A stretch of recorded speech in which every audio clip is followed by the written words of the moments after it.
Remember that summer? Yeah. Back in '68? It felt like America was, coming apart at the seams. Yeah, 68. Assassinations, riots, a war that just seemed to be tearing the nation in two. It was a crazy time. And right in the middle of it all, you have the Democratic National Convention in Chicago.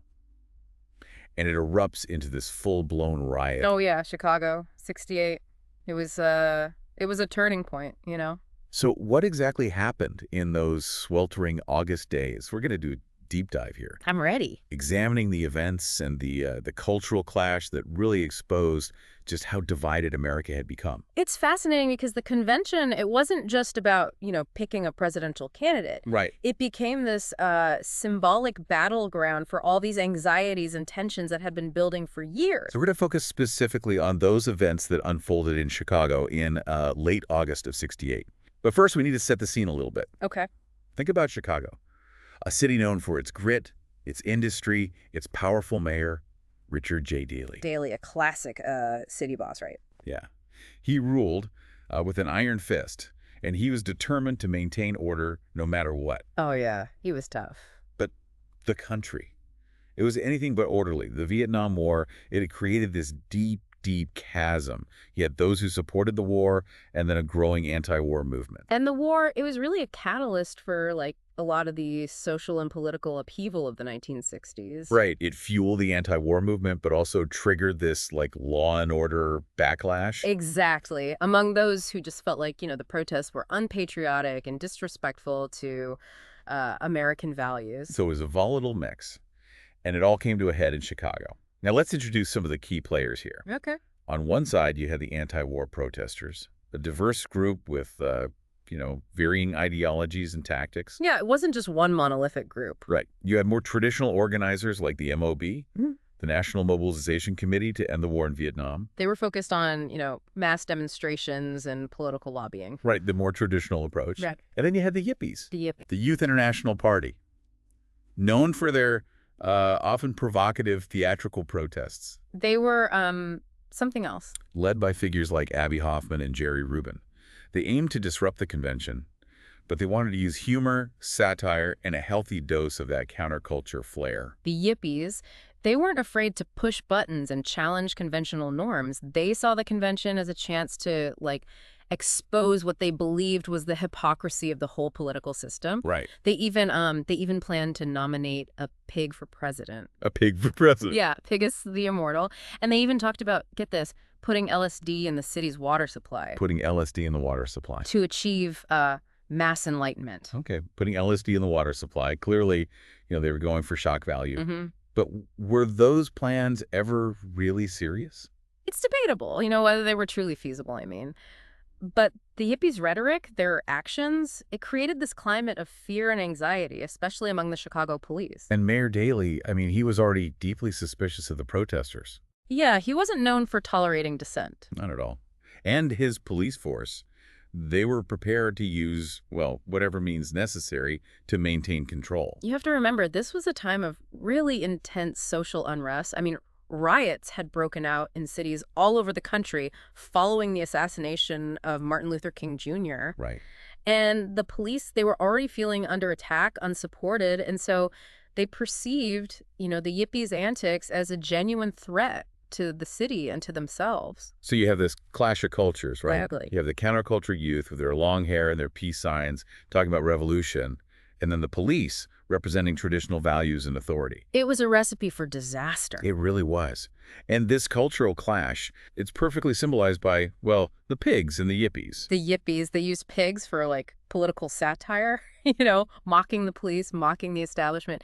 And then the police, they got nicknamed pigs by the protesters. It's fascinating how a simple word like pig could become such a charged symbol of this conflict. Right. What the Yippies intended as, playful disruption, the police saw as a direct insult. A sign of disrespect for their authority. Exactly. And that misunderstanding, that inability to see the other side's perspective, that really played a big role in the escalation of violence. So even before the convention officially started, tensions were running high. The Yippies arrived in Chicago with their provocative flyers, their outlandish plans, their determination to just turn the city upside down. They were ready to make a statement.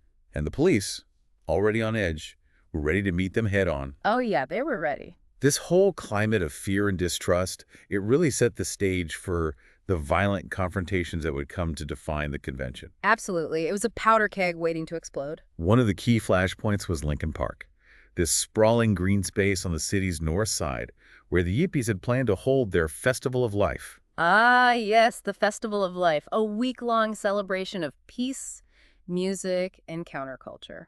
They envisioned it as this alternative convention, a place where people could gather, express their opposition to the war, and just, well, be themselves. It's ironic, isn't it? They wanted to create this space of peace and freedom, but it ended up becoming a battleground.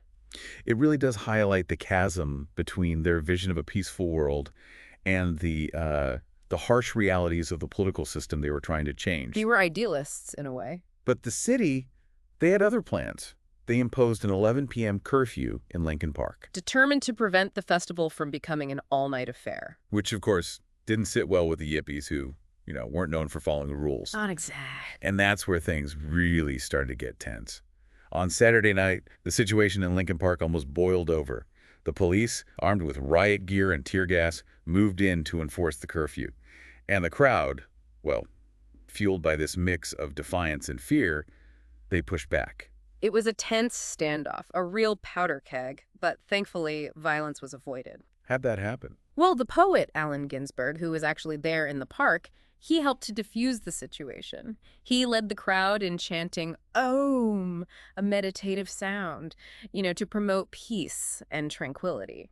It's amazing to think of Allen Ginsberg, the iconic beat poet, trying to calm the crowds with a chant. It's such a contrast to the images of violence we often see from the convention. It reminds us that there were a lot of different voices and perspectives within the anti-war movement, and not everyone wanted a violent confrontation. Right. But sadly, Ginsberg's peace efforts, they wouldn't last. And by Sunday night, things had escalated dramatically in Lincoln Park. The police, anticipating trouble, they came prepared for a fight. Oh, yeah. They were outfitted in full riot gear, armed with tear gas grenades, and ready to use force. And they did. The police stormed into the park, attacking protesters with clubs and tear gas. Witnesses describe, scenes of just utter chaos. It was brutal. People vomiting from the tear gas, being beaten with clubs, helicopters buzzing overhead, and just cries of "clear the streets" echoing through the night. That must have been terrifying, to be caught in the middle of that. It was a shocking display of police brutality, and it really set a chilling precedent for what was to come. Yeah, it showed that the police, they were willing to use overwhelming force to maintain order. And it just fueled the anger and resentment among the protesters. Absolutely. Things were spiraling out of control. So by Sunday night, this clash between the police and the protesters has turned violent. Yeah. And the convention hasn't even started yet. What happens next as things kind of move inside the convention hall? Well, Monday morning rolls around and the convention kicks off. And Mayor Daley, in his opening address, he really emphasizes law and order. Of course he does. I mean, he's determined to project this image of, control. But outside those convention walls, the city is anything but. Right. That very evening, more clashes erupt in Lincoln Park. And how does the police respond this time? Even more aggressive. They're wearing gas masks this time. They're armed with, those tear gas grenades. And they actually targeted protesters, specifically women. It was a brutal scene that really shocked a lot of people who were watching this unfold on national television. It's hard to believe that this was all happening in, one of America's largest cities. Yeah. During a major political event. It just shows how deeply divided the country was at that moment. Yeah, absolutely. And those divisions, they would only become more apparent as the convention went on. On Tuesday, August 27th, things took another turn. This was Lyndon Johnson's birthday. Yeah. He was back in Texas. But there were all these rumors swirling that he might be considering like a last-minute bid for the nomination. So you have this backdrop of escalating violence in the streets. Mm-hmm. And inside the convention hall, the Democratic Party is falling apart. It was pure chaos. Huh. The party was deeply divided over Vietnam. Procedural arguments were just eating up all this valuable time. And there was this growing sense that things were just completely spiraling out of control. And then just to add fuel to the fire, Bobby Seale shows up. The national chairman of the Black Panther Party arrives in Chicago. Yeah, Seale's presence in Chicago was really significant. I mean, the Black Panthers, they were seen as this revolutionary organization, often associated with armed resistance. Right. They had, a different set of grievances. They were focused on racial injustice, police brutality. But their presence at the protest just heightened the tension even more. What was his message to the protesters? He gave this fiery speech in Lincoln Park, urging those who were gathered to defend themselves against the police brutality. Wow. And his words, they really resonated with many who were feeling angry and frustrated after, all that police violence that they had experienced. So by Wednesday, August 28th, the day of the presidential nomination, all the ingredients for a major confrontation were in place.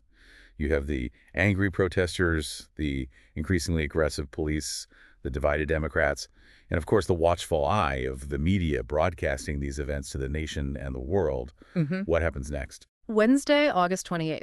It became a day of reckoning. Early that morning, Abbie Hoffman, he was arrested at his hotel. The police saw him as this key instigator, and they wanted him off the streets. Makes sense. Meanwhile, the MOB, they organized a rally in Grant Park. It was directly across from the Hilton Hotel where many of the delegates were staying. Smart. Yeah, it was a strategic move Yeah. designed to, put pressure on the Democrats and bring the protests right to their doorstep. So you have thousands of protesters gathered in this park in the heart of the city with the eyes of the nation watching. It was a volatile situation, and it didn't take much to set it off. No, it didn't.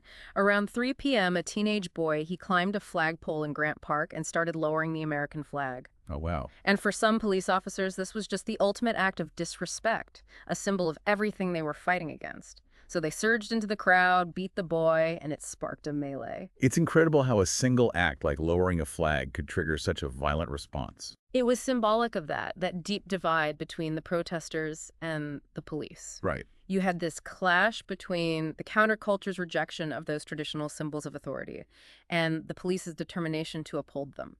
And as more protesters tried to lower the flag, replace it with like a red T-shirt, the police response became increasingly brutal. So this is the moment when things really explode. The police are attacking the protesters are fighting back, Yeah. and the whole scene is being captured on camera. It was chaos, pure terror. The police, they were armed with tear gas and clubs, and they just attacked the crowd relentlessly.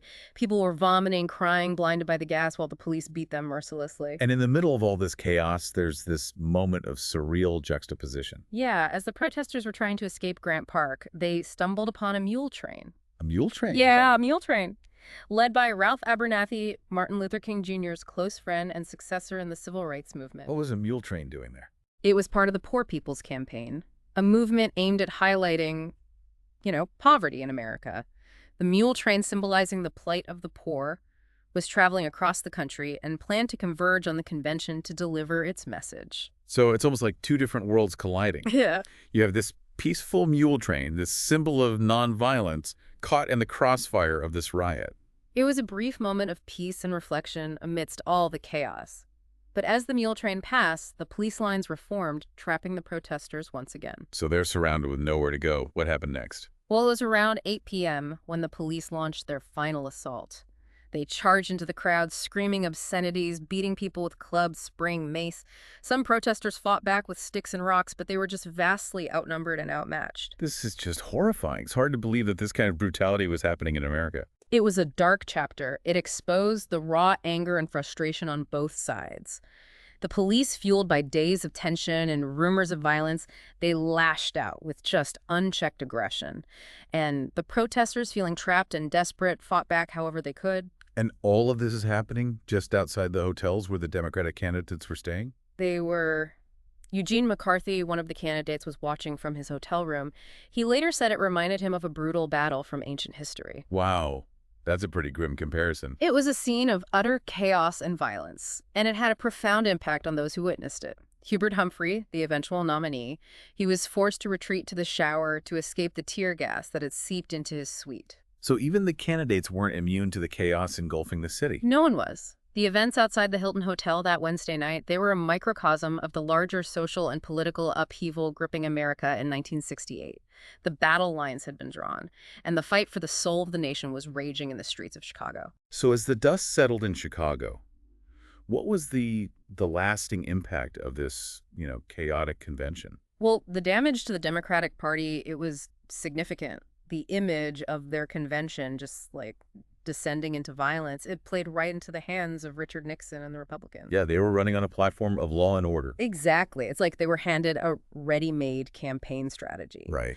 The events in Chicago, I mean, they made it so easy for Nixon to appeal to voters who were, tired of all the protests, all the unrest. They were just longing for some stability. It was the silent majority, as Yeah. Nixon called them. Right. And they were deeply disturbed by what they saw as, like, a total disregard for authority and American values. The violence in Chicago, it just solidified all their fears. So Humphrey, I mean, even though he got the nomination, he was facing an uphill battle. Oh, yeah. He was burdened with an unpopular war, a fractured party, and now this shadow of the Chicago riots. He later admitted feeling this, sense of despair that politics had become polluted by all the violence and animosity. It's understandable. I mean, imagine trying to campaign on a message of unity and hope after witnessing all that brutality and division. It's almost an impossible task.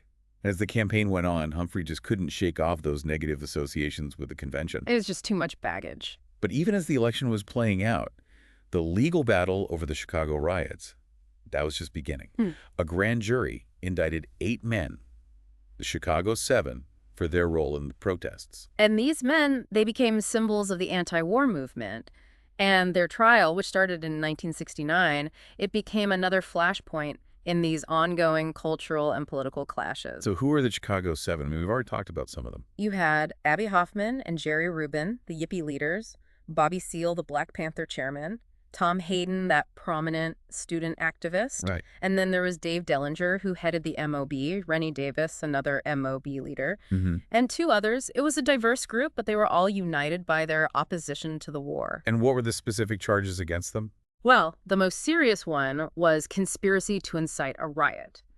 They were also accused of crossing state lines with the intent to riot, resisting arrest, things like that. The prosecution basically argued that their speeches, their actions, all of it had directly led to the violence. So what was the defense's strategy? Well, they argued that the Chicago 7 were simply exercising their First Amendment rights, to free speech and assembly. They claimed that the police had overreacted, that they used excessive force, and they portrayed the defendants as victims of police brutality and this corrupt system. So it sounds like the trial itself became a battleground for these competing narratives about what actually happened in Chicago. Absolutely. It was supercharged, highly politicized, with both sides using it to advance their own agendas. And the trial itself was just a spectacle. I mean, the defendants used the courtroom as a platform to denounce the war, the government, even the judge. Wow. So what was the outcome of all this? Well, they were initially convicted on some of those charges, but those convictions were later overturned on appeal. So it was a legal victory for the defendants, but the trial, it had a lasting impact. Yeah, it seems like the events in Chicago and then the trial that followed, they just further deepened those divisions in American society. Yeah, that's a key takeaway here. It didn't resolve any of those underlying conflicts. If anything, it made them worse. The gap between those who supported the war and those who opposed it, it just got wider.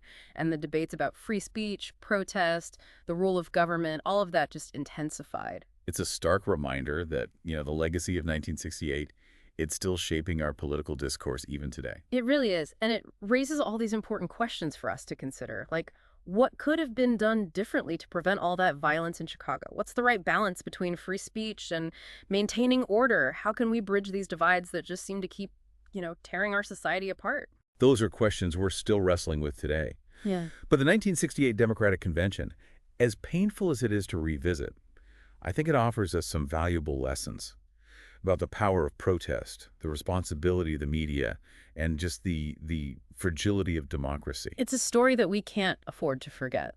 For those of you who are interested in learning more about all of this, we recommend Norman Mailer's Miami and the Siege of Chicago. It's a really compelling account of those conventions that year. And you can also watch the film, The Trial of the Chicago 7, which brings all the courtroom drama to life. It's a powerful film.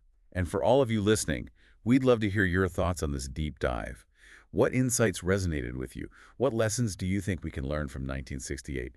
Share your perspectives. Keep the conversation going, because understanding the past can help us navigate the present and build a better future. Thanks for joining us on this journey.